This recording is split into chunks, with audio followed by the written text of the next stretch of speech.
In this week's video, I'm driving 4,000 miles across Europe on a mega photography road trip, taking in beautiful French towns, bustling cities, stormy coasts, and blizzard-bound mountain roads. It's an epic mission across 4 countries, and I'll show you how I take images just like these.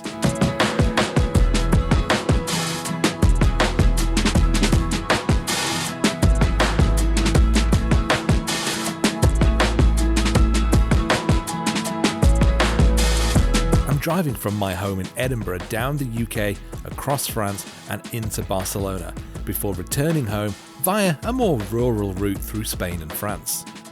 I'm testing the all-electric Lotus Eletre for CNET on this journey, and you can watch my video about the car by following the link in the description, but this video is focused on the photography on my trip.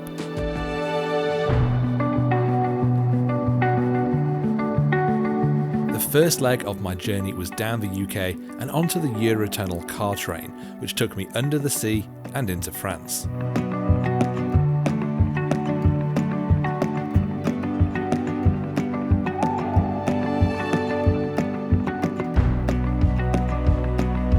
I arrived at the town of Chaumont in late afternoon, and I had a short time wandering in daylight before darkness fell.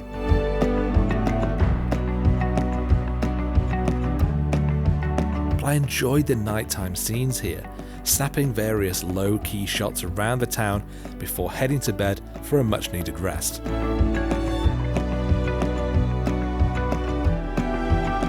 following day was mostly mile after mile of forgettable French highway, peppered with charging stops, but I eventually came to my next overnight destination in the town of Uzès in the south of France.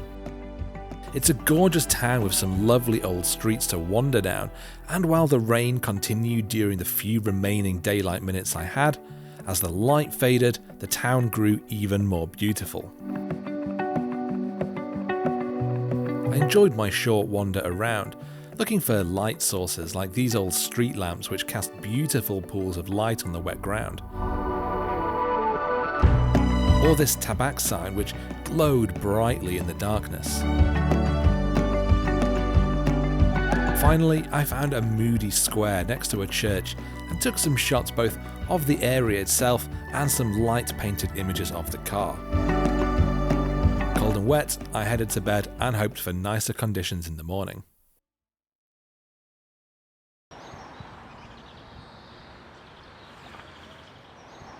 The morning light was beautiful, so I took the opportunity to start capturing some images of the Lotus in its surroundings. As I was producing both a video for CNET and a long-form written feature on the car, I needed plenty of imagery of it throughout my journey, so I had to be on the lookout for great locations like this to get my shots.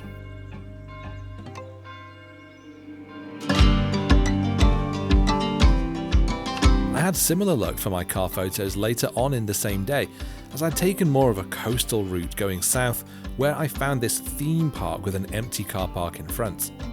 I took the chance to get some shots of the car using this interesting backdrop.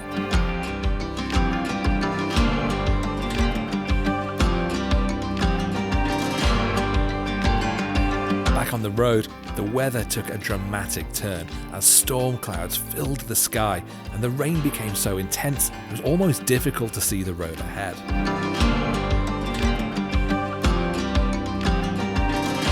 But the sky cleared up completely as I approached Barcelona.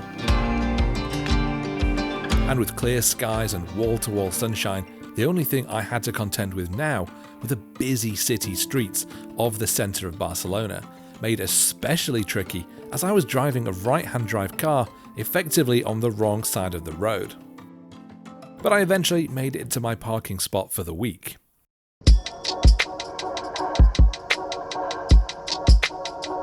I was in Barcelona for the Mobile World Congress press conference, and while the conference was good for the journalism side of my work, I also wanted to prove that I could take some more artistic style street photos at the conference venue. I've shown more of this in an earlier video, but I'm generally pleased with a handful of shots that I managed to get here. And I really enjoyed the challenge of trying to find more artistic photos in somewhere that's otherwise so staid and corporate. But I also wanted to explore more of Barcelona for street photography, as it's such an amazing city with beautiful scenes around every corner.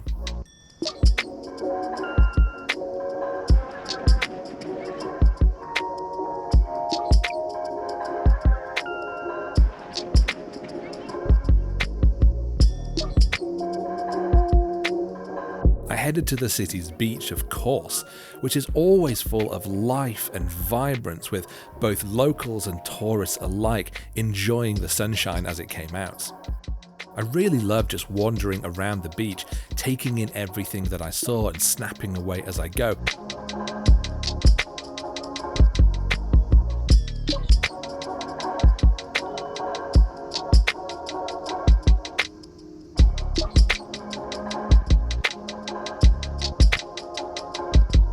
But I particularly liked finding these fishermen on this pier, and I'm pleased with the photos that I took, as well as these other people sitting on the concrete.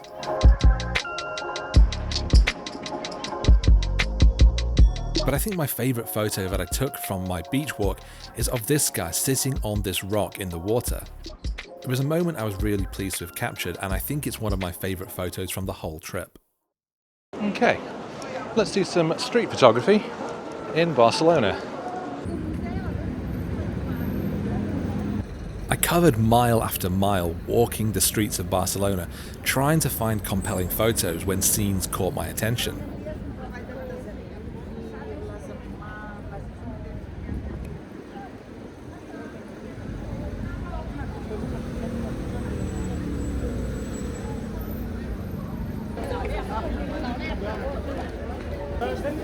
I headed to La Boqueria food market off La Ramblas, which is always a great spot to people watch and snap away.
Tried to just keep my camera with me while I was walking around so I could capture any moments I saw, like this guy with the pigeons. Or this guy sitting in what I presume is his child's pram. And later on, these clowns crossing the street.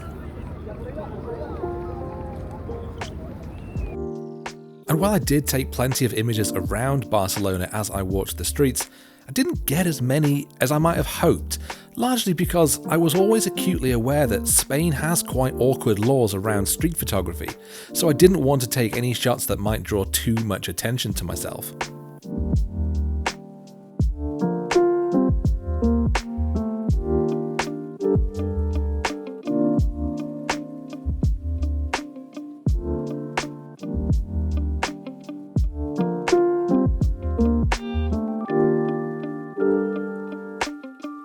I did head out at night a couple of times. While I got a few shots like these that I did quite like, I generally found that I did get better stuff in Barcelona in the daytime.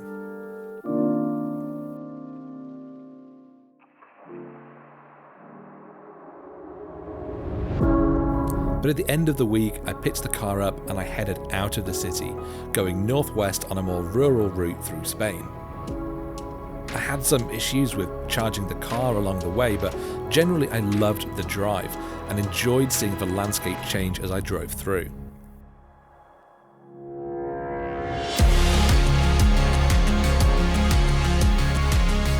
But I did spy this awesome looking desert area, which I just had to stop in, not just for some landscape snaps, but more importantly to take some photos of the car itself. And I basically saw this really amazing looking desert landscape full of these cool looking rock formations, and I happened to see this little road passing through it, and I just thought that's going to look amazing for some photos if I can get the car in a good position. Now, I have done a couple of shots already, including some drive-bys of the camera, but the one that I'm looking to do right now, I'll flip the camera around, is basically having the car coming down through here and then up here. I love that we've got it flanked by these amazing rocks on either side. The road would be a great leading line up through the scene. So I've already got my camera up here on a tripod. So this is basically the scene that I'm going to be looking at, and I really love the way that the road does snake its way through. We've got amazing blue skies overhead with enough cloud detail just to give some interest there. I do think I need to slightly move the car. It's off a little bit too much to the left of the road for my liking, and I slightly want to turn the front wheel this way just so that we can see that rim a little bit more. One other thing that's always important in car photography is to clean the car, and right now I've had mounts and things attached to this and I've been driving in a very dusty space, and although I can't clean the whole thing with a piece of tissue, I can at least get rid of some of the more obvious marks.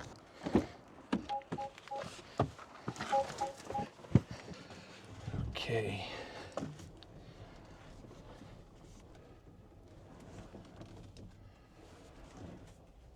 Literally just moved it a couple of feet, but I'm hoping it'll make all the difference. Already I think that does look better. So I'm going to shoot this at f8 at 160th of a second. I've manually focused on the car.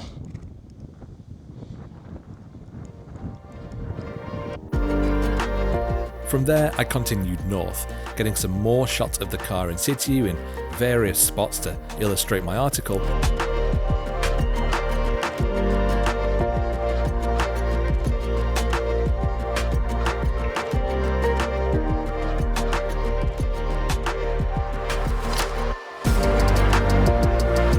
before battling snowbound roads as my route climbed higher into the hills. Come to Spain, they said. It's warm and sunny, they said. My eventual destination was the northern coast, stopping briefly at a beauty spot just a short drive away from the city of Bilbao. I showed more of this in an earlier video, but spoiler alert, the weather did not play ball, with huge clouds and rain cutting my morning short.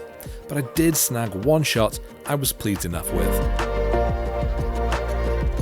Well, another failed attempt at getting any kind of photos because it is just hammering down with rain. But my next destination was the French coastal resort of Biarritz, and while the rain was in full force when I arrived, I eventually managed to go outside. Well, I'm in Biarritz, and as you might be able to tell, it is windy as hell. That's a little rhyme. And that's actually pretty cool because it means that there's a lot of stuff going on with the waves. I thought, here's an interesting bit of coastline I want to come and try and photograph. I can already see we've got a few things over here, some sort of pier thing, various rock formations, and as you can see, a ton of motion in that water. Now, I'm actually in Biarritz quite early, which is great because it's a really interesting looking spot. We've got so much interesting architecture, this building here, obviously this whole promenade bit. There's loads of stuff around. I mean, I really like the sort of Art Deco style of this really nice sort of, I don't know, water frontage bit here, whatever that would be called. Well, I would call this day moody. It has been hammering down with rain most of the time. So obviously got a lot of cloud cover coming and going. This little location, I didn't really see a shot that I wanted to get, to be honest, but there is what looks like a nice walkway that goes around kind of the other side and maybe gets a view looking down on whatever that pier thing is. So that's where I'm going to head to now. So it's this little bit that I basically want to head for. And I can see that there are people up here. So I'm thinking if I head around to this point, there might be a nice outlook onto that bit. But I'm not in any particular rush right now. I've just arrived. In fact, I'm arrived so early I can't check into my hotel, so I've just dumped my overnight bag, grabbed my camera bag and headed out. I do really like this whole setup they've got here, where they've basically built this building sort of into the natural bay. But it looks amazing if the water's up quite high, maybe if it's splashing up here. You take some long exposures with the water here and the buildings all around. It could be great. I don't really know if the tide is high or low right now. All I know is that it's rough, really rough. I found the sort of pier bit. I'm not getting much inspiration from this angle. So, as always, we try and explore the location. Straight down doesn't work for me either. And I don't really think I'm supposed to go past here. I mean, I do quite like just this view. I like how we've got the kind of grand hotel here. We've got all the rocks. Obviously, we've got the waves coming in, the black clouds. We've also got the more modern building, which I just kind of find to be like an interesting bit of juxtaposition between the more classical building and the new block. So I'm going to take this shot in a couple of ways. One, as a wide scene with kind of everything in it. I'm at f22, 2.5 seconds. But I've also zoomed in a bit more now on this building. We've still got these rocks and a nice line of them coming in. We've still got the waves crashing. We've even got a little bit of the snow-capped hills in the background. But same settings, f22, 4 seconds.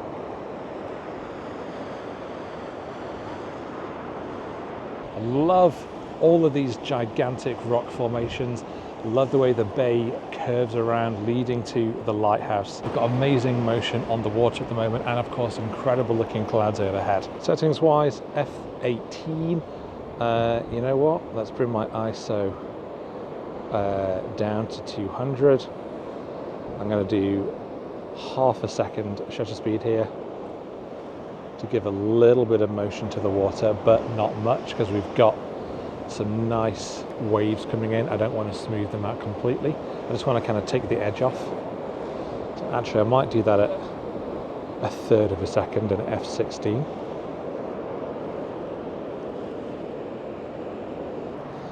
Such an Art Deco vibe to this place that I'm really into, particularly with the lights hitting it like this.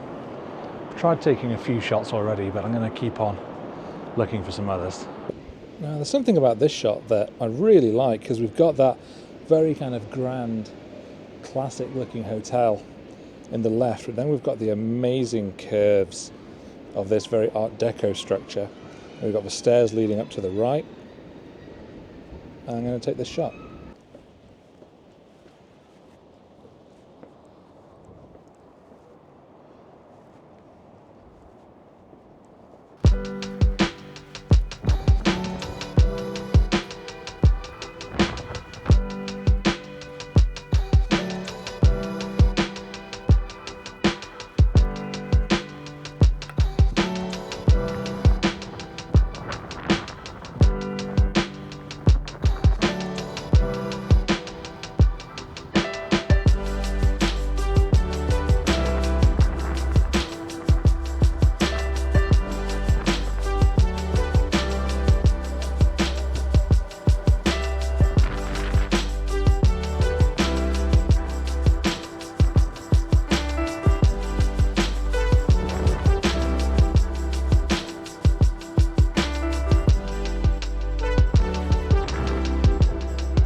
Great thing about doing toll booths in France in an English car is that you cannot reach over.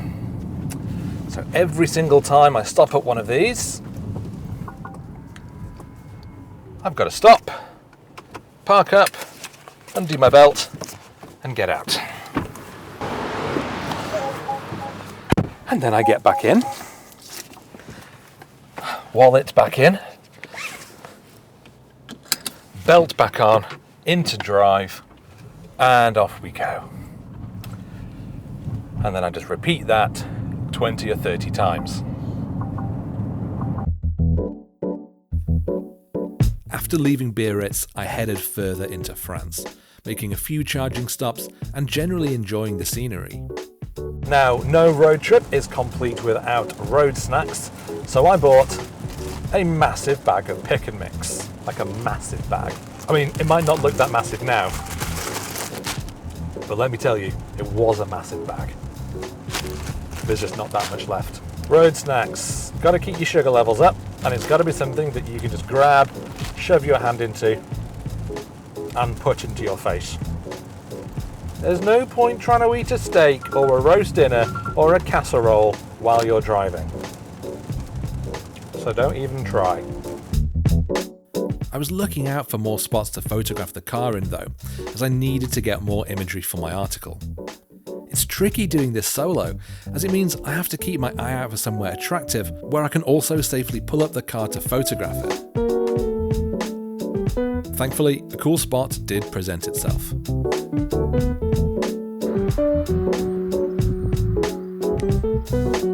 I've been keeping my eye out for a cool place to photograph the car now that I'm in France, and particularly this bit of coastal France. And I was driving down this fairly rural road and I found somewhere that I think looks amazing. Basically got what I think is maybe an old petrol station. I think these may have been where old pumps were, or maybe it's a garage or something, as clearly we've got big doors there for vehicles to come and go.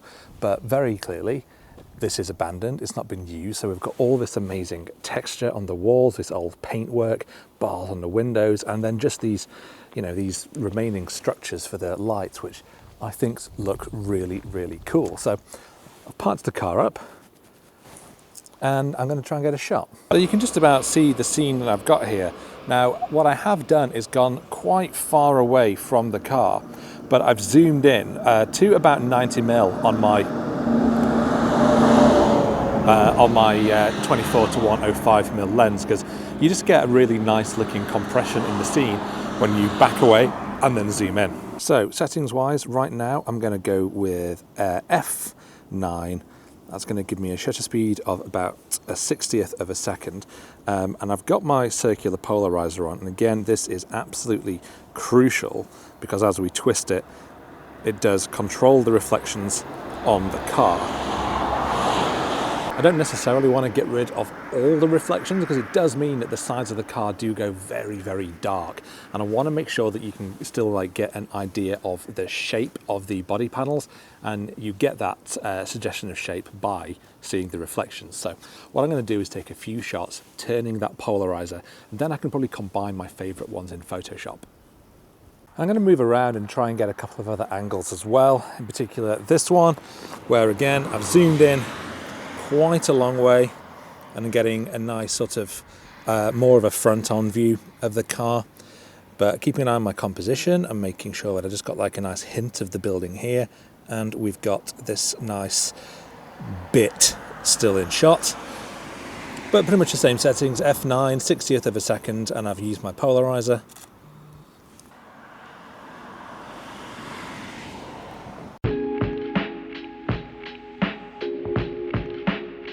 My next stopping point, the picturesque town of La Rochelle in northern France.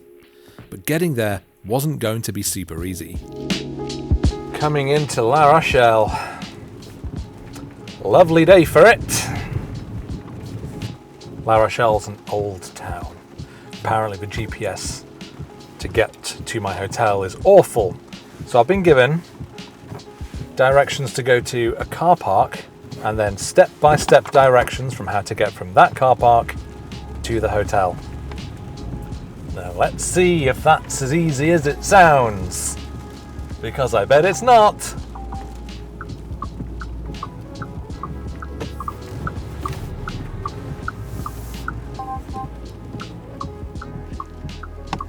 Turn right onto Rue Chaudrière. Ah, oui, Rue Chaudrière.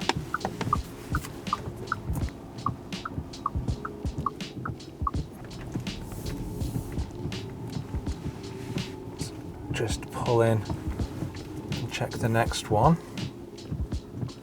You have the right circuit, then continue on Rue Fleet, then turn right onto Rue Saint-Yon.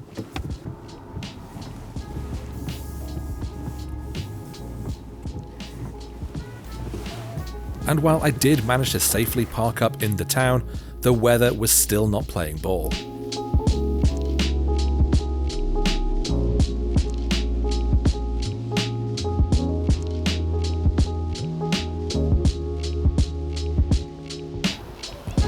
Now, I've been to La Rochelle before, and although I think it was in March, it wasn't raining and it wasn't about 6 degrees. I should have brought a bigger coat. Unfortunately, it's already about, I think 5:30, maybe 6 o'clock, because I had some work to do when I arrived at the hotel. So I'm only now getting out. So I'm doing quick walking, quick shooting, seeing what I can find. It is off season, so things like this merry-go-round that's over there, that's not working, which is good because, little known fact about me, I am terrified of merry-go-rounds. But specifically the sort of Victorian ones with like the sort of weird vibrant paintings they have, but it also has to be that pipe organ music that merry-go-rounds have. It just creeps me out. The horses always look like they're screaming, like they've been captured in a moment of intense pain somehow.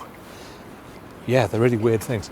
I love this building here because it's just a building built into the terrace that goes along here, but yet it's also a lighthouse. How does that work then? What an interesting combination of features. Can I get it into a shot? Probably not. I mean, I can take a photo of it, but will it be a good photo? Again, I'm thinking no. If I get any closer to it, I'm not going to be able to see it, but maybe the person with the yellow coat. If I get really low.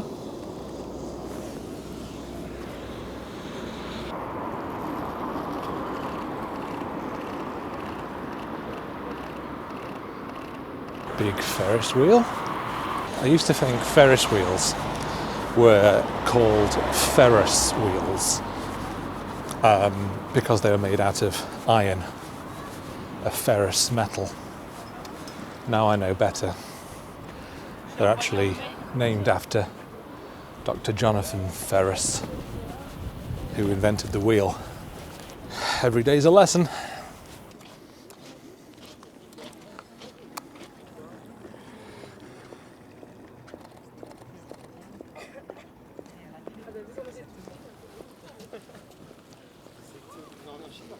It is now just fully pissing it down. So I'm going to put this camera away. La Rochelle, I think, is a good example of a French town where even if you're not getting photos, you are having a lovely time walking around.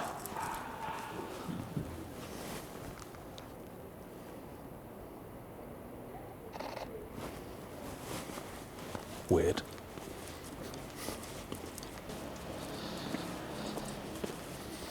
Might be able to see how drenched I am. It's my own fault. I'm sure I can dry off when I find a wine bar. So when I came to La Rochelle last time, not only was it better weather, but it was also, I think I was here on Saturday, and it was, ooh, hello.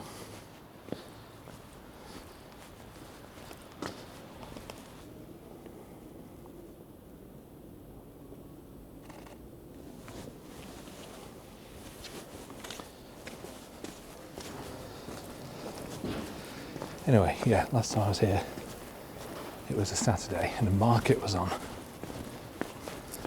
That was amazing because I got to walk all around the stalls. So much to see, so much to photograph.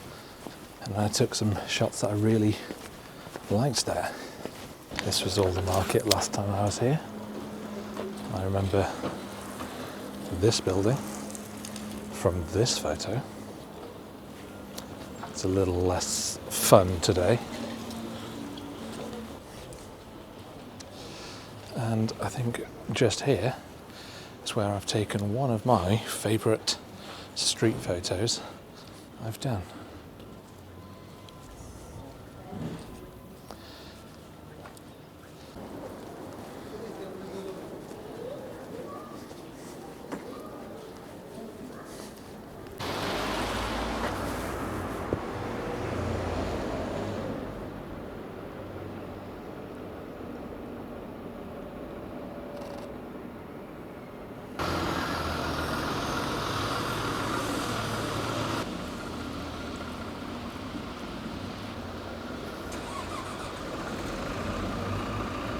I won't lie, this is more what I had in mind. Beautiful conditions.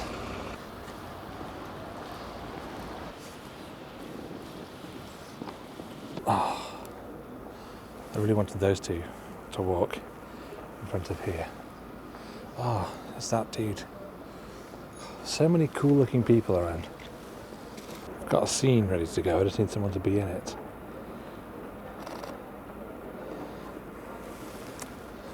Maybe a runner. I was hoping for something a little bit more classically French. Some people coming. Hello.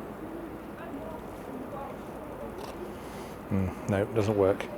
Because they're together as two people. They just sort of get mixed up as to one object. Oh, that'll do for now. Cave de la Guinette. I went here last time. I'm going to again. And this is where I shall end my video.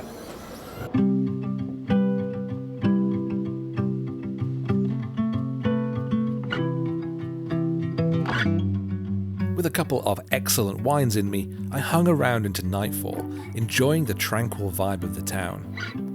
I didn't get loads of photos, but this scene definitely caught my eye, and I waited for the right moment to take my shot, and I'm glad I did, as I really like the cyclist in this image and the birds in the sky. Later on, I also enjoyed these two, illuminated by the shop sign above, and I'm pleased with my shot here as well. The next day was mostly just a travel day, heading across more of the winding roads through more rural parts of France. Today's route is basically putting in the miles across northern France.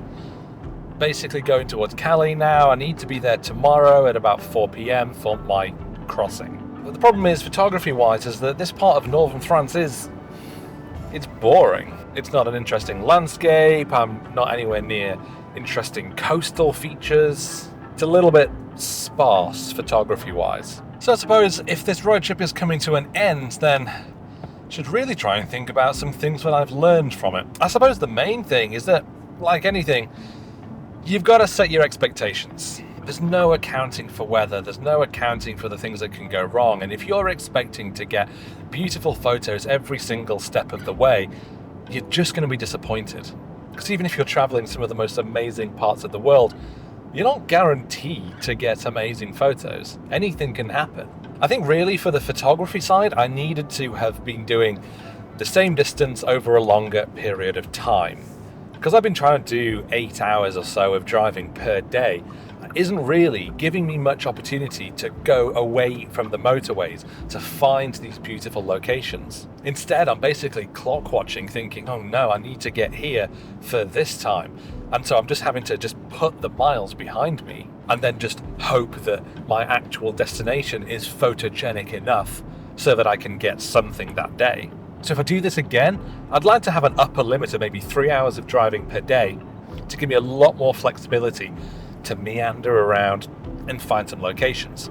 And while I love how unplanned this is, I don't even know where I'm staying tonight. I haven't booked a hotel, I haven't got a location in mind. And that does allow me to be very flexible in my journey. I can take whatever road I want. If I want to do a detour, then I can do. But on the other hand, because I don't know what route I'm doing, it means that it's very difficult to research what I might find on my route. If I knew where I was going to be and I knew which way I was going to get there, then I could maybe look around for some amazing locations that maybe a 20-minute drive away from the motorway. Because I could be passing amazing hills, I could be passing valleys and gorges or other amazing natural features that could make for gorgeous photos.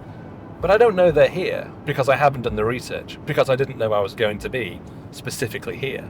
I just got in the car and drove. And there is something very freeing about doing that, but it also means that the photos I get, I'm kind of getting out of luck, not out of any kind of planning.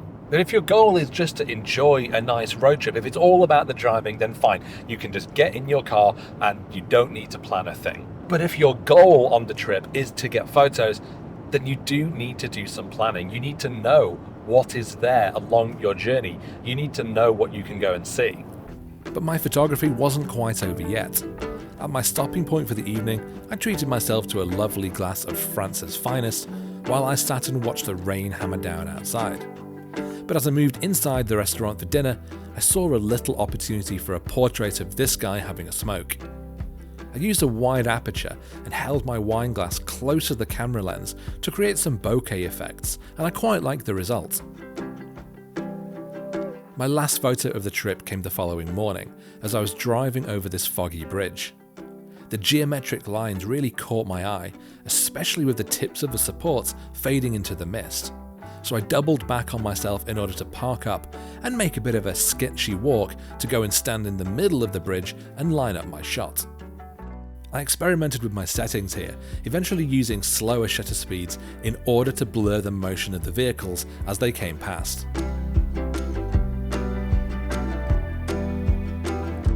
After the bridge, my journey simply took me back to Calais, onto the Eurotunnel and under the sea before making my way back to Edinburgh. 4,000 miles across 4 countries was an absolute mission, and while the sheer time pressure on the journey, the slight awkwardness of long-distance electric driving, and difficult weather meant that the photography on much of the journey did have to be something of an afterthought.